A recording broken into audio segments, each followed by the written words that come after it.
Hey there, my name is Chase Sr., and you're watching Philadelphia Eagles Now by Chat Sports. Thanks for hanging out here with us. Coming up here over the next several minutes, a 7-round Eagles mock draft reaction where we take a look at ESPN NFL draft analyst Matt Miller's 7-round mock to see who he has going to the Philadelphia Eagles. And let's take a look at those picks, and then we'll do some scouting profiles on these players, and I have a lot of thoughts on every single selection here. Eagles first on the clock, 32nd overall. That's what happens when you win the Super Bowl, final pick of the first round, night one of the draft, coming up here at the end of the month. And Matt Miller has Donovan Ezeiruaku, the defensive end out of Boston College, going to Philadelphia there. 64 overall, end of the second round. The Eagles address the tight end spot. Maybe they move on from Dallas Goedert at this point. Elijah Arroyo, tight end out of Miami. 96 overall, Jordan Phillips, the defensive tackle out of Maryland.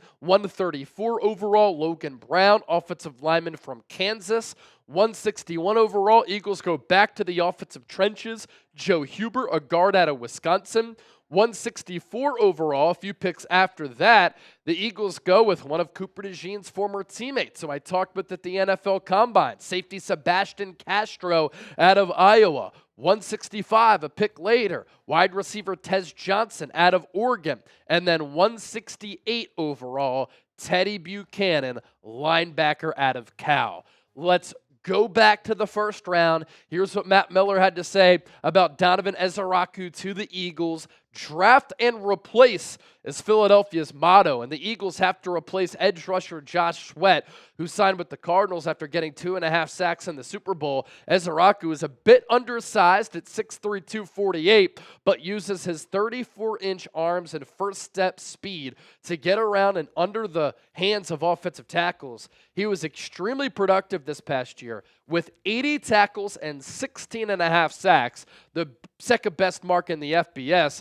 Ezeiruaku's lack of height and power makes him a polarizing prospect, but the Eagles could use him as a stand-up pass rushing specialist early in his career while he adds strength and further develops his game.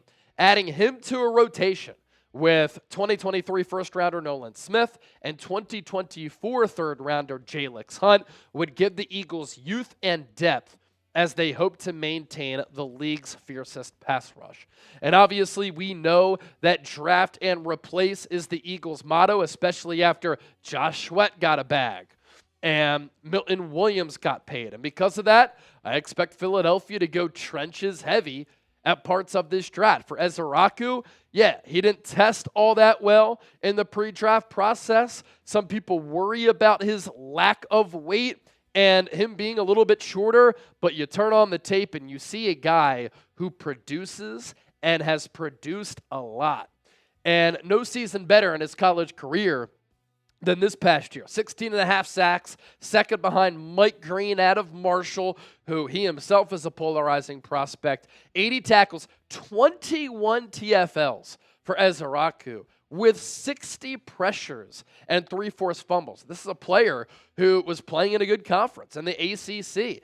And you look at those pressure numbers, his last 3 years, he has been very consistent with being able to get after the quarterback. And so sometimes in the pre-draft process, we become obsessed with how athletic these prospects are and the athletic testing numbers.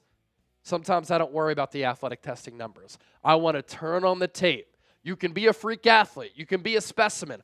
Are you a good football player? Ezeiruaku's a good football player. I think 32 might be a little bit of a reach, but if the Eagles love him and they think that he can be an impact guy as part of that defensive end rotation, I'm fine with them taking him at number 32 because I trust the evaluation of Howie Roseman.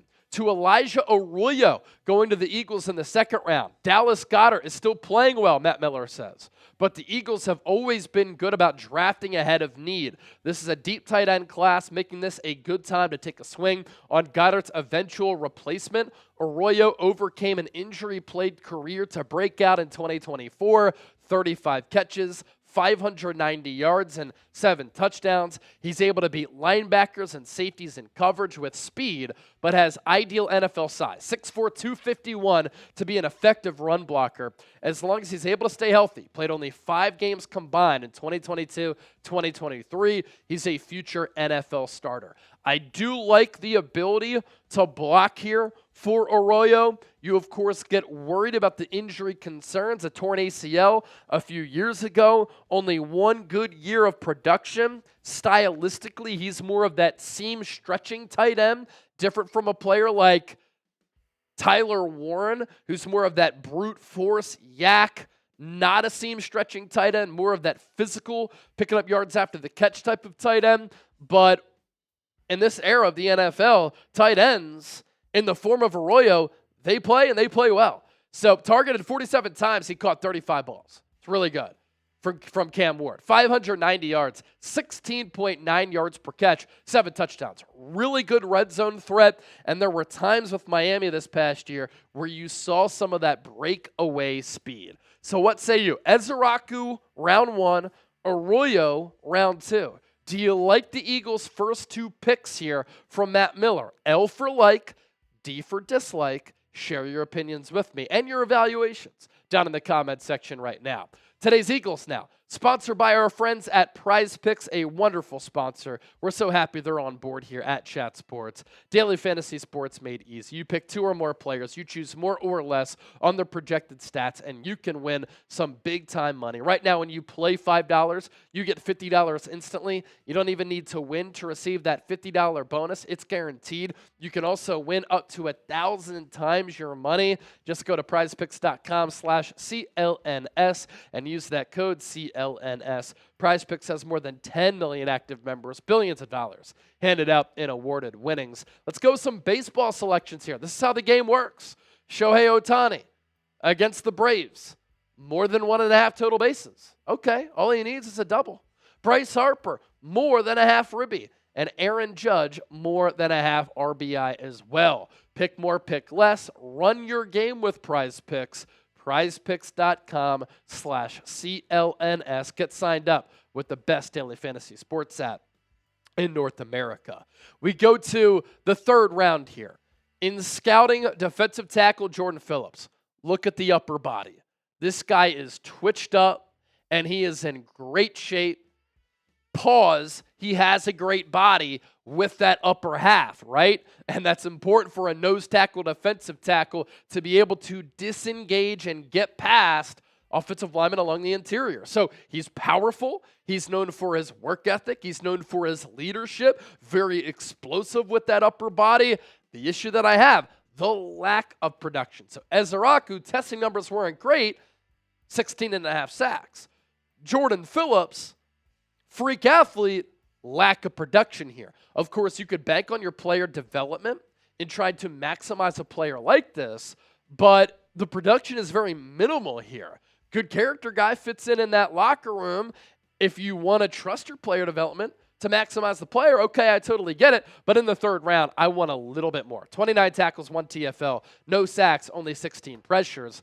A Tennessee transfer who transferred to Maryland, playing in the Big Ten. You are going up against some really talented offensive linemen. 26 pressures the last 2 years, but no sacks in his college career. That there is a little bit of an issue for me. We could talk about athletic testing all we want, right? And you can obsess over it. Can you play football? And when a lack of production jumps out like that, I do worry. Are you just a good athlete, or are you a good athlete who can also play in between the lines on the gridiron? As for Logan Brown, a trait-heavy offensive lineman, only has 1 year of starting experience. This might have to be a Jeff Stoutland developmental project, but he is very quick laterally and in space, and he's a former 5-star player who, coming out of high school, was one of the top recruits in his recruiting class. Even though he only had 1 year of starting experience, played very well for Kansas. 618 snaps, overall grade of 82.5, pass blocking grade of 78, run blocking grade of 82.2, no sacks allowed, and 5 penalties. There's a foundation there that you can build off of. As for Joe Huber, like the positional versatility for him, has guard and center flexibility. He's athletic and quick off the ball. And Matt Miller talked about it earlier, right? The Eagles have done such a great job of planning ahead. Fletcher Cox retires. Okay, Jalen Carter is going into year 2. And they drafted Jordan Davis before Jalen Carter. Jason Kelce going to retire soon? Let's draft Cam Jurgens. Like, the Eagles have done a great job of this. Brandon Graham getting a little bit older. Nolan Smith, Jalen Hunt, really starting to come on. You lose Milton Williams and Josh Sweat in free agency. Jalen Hunt a bigger role. Moro Ajomo, very talented player. And so that's kind of the thought process that I think plays here. The other thing with Huber, too, good body control. Lacks length. That's why he's an interior offensive lineman. The Pro Football Focus grades, and again, sometimes it's hard to gauge an offensive lineman's play by PFF grades. Sometimes you want to look at the tape. But yeah, these numbers are a little bit low, like overall grade of 68.7. Pass blocking grade, very good at 76.2. Run blocking grade of 66.4. Did only give up 1 sack, 4 penalties. Again, when you bring in an offensive lineman to Jeff Stoutland University, you can turn those players into really good players. In scouting Sebastian Castro, I asked him at the NFL Combine, were you watching the Super Bowl? Did you see that Cooper DeJean pick 6? He's like, yeah, I watched it. I didn't know it was DeJean at first, and then I saw him running, and I'm like, wow, he's about to take that back to the crib off of Patrick Mahomes, and he said, it's pretty cool to see him have success. Not surprised at all because he's a guy who just used to play a lot of video games. As for Castro himself, Eagles fans would really like this guy. This is why. He plays with chaotic and crazy energy. He lacks good athleticism, 4.59 40, and lacks man cover skills, but he can be a big nickelback. He plays downhill, very physical, and he will knock your lid off. He also has a lot of big play ability. When he gets his hands on the football, he makes big plays, as evidenced by what he was able to do while at Iowa. A couple of pass breakups, interception there. In coverage, though, this is the concern. He was targeted 65 times. He gave up 47 catches for 397 yards, 5 touchdowns, and a quarterback rating of 107.0. But you think back to 2023. This is the big playability that I was talking about. 11 pass breakups and 3 picks. Year before that, 5 pass breakups. He's a good tackler, but this is a player who you want to hide and have him around the line of scrimmage in kind of that hybrid linebacker nickelback role. For Tez Johnson, very exciting and dynamic college player, but my gosh, he's tiny. 5'10", 154 pounds. And at 154 pounds, you want him to run like Tutu Atwell. You want him to run like Xavier Worthy, who's like 165. But Tez Johnson has average explosion, and he needs to be schemed free because he doesn't have a lot of short area quickness. Now, when he has the ball in his hands, if you scheme him free on some of those underneath routes and those crossers, maybe a bubble screen or an end around, he's slippery after the catch. The other issue I have with him, he's a body catcher. The ball comes into him, which leads to bobbles. What you want is a hands catcher. The other issue is how he ran at the NFL Combine. One of his 40-yard dashes was 4.6. 4.6 at 154 pounds is not good. And this relative athletic score grade has him even smaller than 5'10", 5'9". Now, what is good? The vertical leap, that is twitchiness, explosion. The broad jump, also pretty good. The shuttle and the 3-cone, not bad. So that's where that slippery nature in the open field comes in. But you'd love to see him be a blazer at that size, and he just wasn't. But my gosh, he put up a bunch of college production throughout his career. He actually grew up in the Bo Nix household, started his college career at Troy, where first year, 735 yards, 4 touchdowns. Year 2, 863 yards, 4 touchdowns. And then he goes to Oregon, almost 1,200 yards in 2023 on 86 catches, 10 touchdowns, but 7 drops. And then this past year, 83 grabs, 898 yards, 10 touchdowns, and 3 drops. Needs to get better and become more sure-handed. Another player who Eagles fans would really like because he plays with his hair on fire, and unlike Castro, he's a really good athlete. That's a linebacker out of Cal, Teddye Buchanan. sudden, short explosion. He does struggle to read and diagnose plays, which at that linebacker spot, it's a little bit of a problem. But man, he can cover when dropping back in coverage. That's a great skill. Usually it's the opposite, right? You can read and diagnose plays, but you can't cover for a lick. He struggles to diagnose plays sometimes. Hopefully good coaching from a Vic Fangio can help him with that.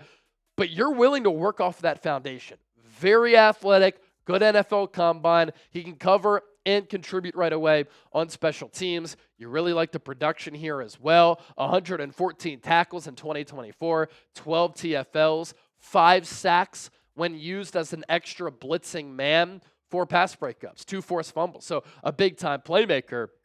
The coverage numbers, the quarterback rating when targeted of only 79 and didn't give up a touchdown in coverage. Started his college career at UC Davis. He was used in a similar way. Good tackler, sometimes used as a blitzer, very good in coverage. Year by year pass breakup numbers, 6, 8, 7, 4. That'll play. No interceptions at Cal this past year, but 3, 3, and 2 the previous 3 years. So grade this Eagles mock draft from Matt Miller. Some picks I like, some picks I don't like. I'll go B- here. You let me know.